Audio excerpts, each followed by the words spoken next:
Saya semalam menerima kiriman SMS. Seorang ibu meninggal dunia.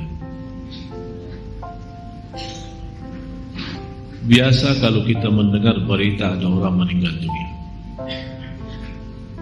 karena kita semua akan menghadapi kematian. Tapi yang luar biasa, peristiwa yang terjadi saat dimakamkan. Anaknya menceritakan saat dimakamkan diantar ke kuburan, begitu mendekati kuburan tempat ibunya, malah semua jamaah yang ada di saat itu sangat terasa harumannya kuburan itu. Harum sekali, keluar semacam wangi yang luar biasa, sampai orang pada pandangannya kepada yang lain. Barangkali di antara jamaah yang membawa wangi-wangian yang bagus, tapi ternyata enggak, mengalir dari bawah keluar, sampai ada yang malah melihat asap-asapnya. Asap ini bukan asapnya kebakaran, tapi asapnya itu karena wangian dari masuk dari kuburan itu. Sampai dikuburkan, malah kata anaknya, begitu saya sendiri yang turun memakamkan, mengkuburkan ibu saya, sampai saya dan tanah saya sendiri membawakan tanahnya menutupi kuburannya. Pulang ke rumah saya mandi dan mencuci tangan dengan sabun, tapi masih terasa tangan saya harumnya luar biasa, sampai tidak bisa kehilangan. 3 malam masih tersimpan harumnya itu. Saya bertanya lewat SMS, apa kelebihan ibu kamu? Dia bilang, ibu saya biasa, malah orang awam, bukan wanita yang apa gitu, awam-awam biasa. Tapi setahu saya, ibu tidak pernah tidur sebelum membaca surat Al-Mulk, Tabarakalladzi biyadihil mulk. Saya langsung menjawab, itulah yang Allah hantarkan kepada ibu kamu. Dan inilah berita gembira bagi kita semua, sesuai janjian Rasulullah sallallahu alaihi wasallam. 30 ayat syafa'at li sahibiha min azabil qabr. 30 ayat yang telah membawakan syafaat bagi orang diselamatkan dari siksa kubur.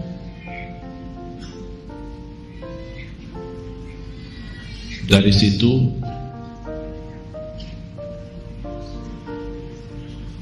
seperti kebiasaan, ambil wudu, saya witir duluan, kemudian tidur. Apa yang saya lihat dalam mimpi? Bapak Ibu, yang saya lihat diri saya sendiri di dalam kubur. Sangat gelap, ngeri, malah terasa seramnya luar biasa,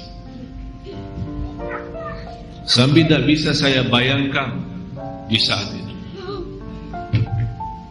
Tapi tiba-tiba sampai saya di situ merasa ketakutan dan kesepian, muncul sebuah cahaya di dalam kubur sendiri itu.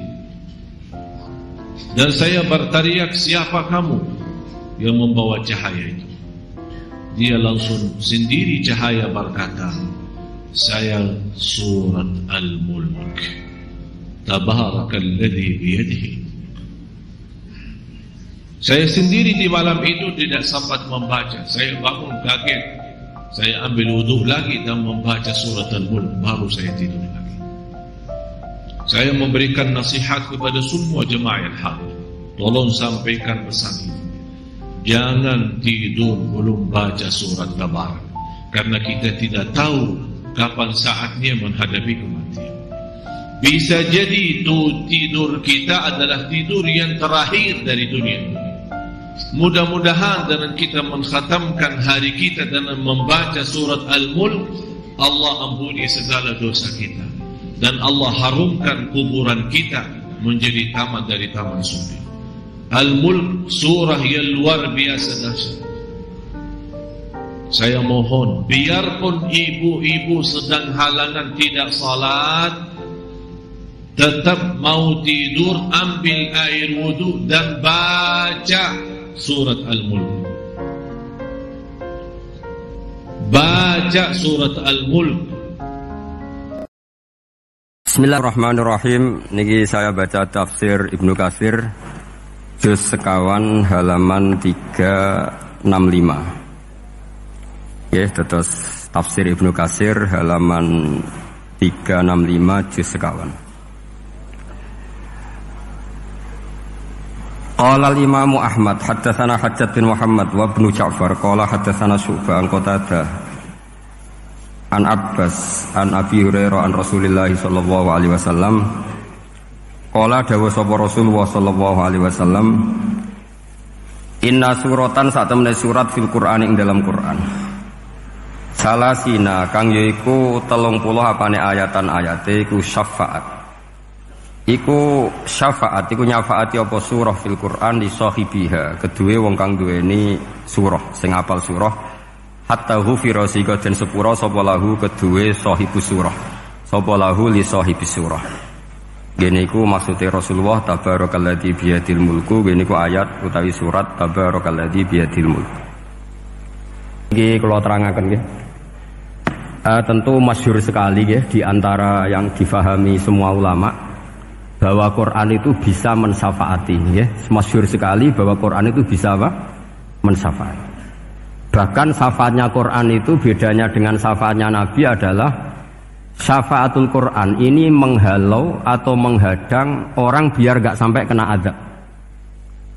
Tapi kalau syafaatnya selain Quran itu yang sudah kena azab diambil dari azab itu. Nah, dalu niki kula kepengin matur teng jenengan sedanten karena niki lami sekali saya kaji bahwa malaikat nggih malaikat sinten mawon itu juga kena konstitusi aturan fikih.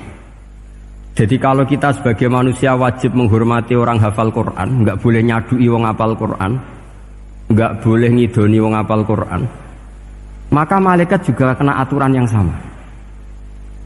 Karena dia malaikat ini termasuk makhluk yang mukallaf, makhluk yang kena tatanan Allah Subhanahu wa taala.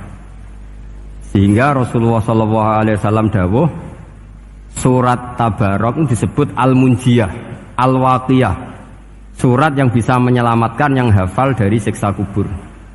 Pokoknya singkat cerita, ada orang itu fasik, mungkin ya layak disiksa. Pas sampai disiksa malaikat, surat Tabarok muncul menjelma sebagai seseorang. Kalau kamu menyiksa orang ini berarti nyiksa saya. Terus kata malaikat, anti min kalamillah, ya rujuknya memang perempuan karena surah itu dari muannas karena ada taknya. Anti min kalamillah, kamu ini termasuk kalamullah. Wa ana akrahu musa'ataki, tentu aku enggak berani menyiksa kamu. Ya terus berdebat kata malaikat, ini orang enggak benar, ini orang fasik, saya harus mukuli dia. Kata surat Tabarok, sak fasik-fasike aku iku ning atine. Kena nyiksa dekne nyiksa aku.